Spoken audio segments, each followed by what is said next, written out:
አሁን ጥምቀት በዓል ደርሷል እነዚህ ነገሮች በእንግሊዝኛ ምን እንላለን ጸበል በእንግሊዝኛ ጸበል what can you say ጸበል ኦኬ ምን እንላለን holy በሉሲ holy water ምን ይባላል holy water okay ምን ማለት ነው holy water what does it mean ጸበል ማለት ነው ምን ማለት ነው ጸበል ማለት ነው ስለዚህ ጸበል ፈልጋለሁ ስትል ምን ትላለህ ማለት ያስፈልገኛል ስትል I need holy water በሉሲ ስለዚህ ጸበል holy water እነን የጥምቀት በዓል ምን ይባላል በእንግሊዝኛ የጥምቀት በዓል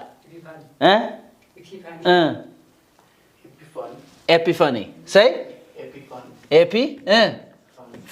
epiphany በልሲ epiphany ስለዚህ የጥምቀት በዓልን አከብራለሁ በልሲ አከብራለሁ በልሲ I celebrate epiphany አይደለም I celebrate epiphany የጥምቀት በዓልን አከብራለሁ all right interesting and then what is ማጥመቅ በእንግሊዝኛ ማጥመቅ hey ማጥመቅ baptize okay baptize ጎበዝ baptize እስቲ baptize በልሲ say again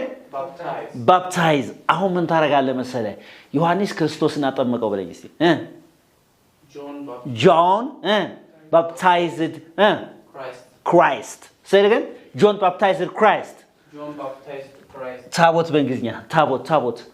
ታቦት በእንግሊዝኛ ark okay ጎበዞች ark say again ark ቄሱ ታቦቱን ተሸክሟል ኮሜንት ሴክሽን ላይ ጽፋለ ቄስ ምን ማለት እንደሆነም ትጽፋላችሁ ማለት ነው አንደኛ ቄስ ምን ማለት እንደሆነ ትጽፋላችሁ ሁለተኛ ቄሱ ታቦቱን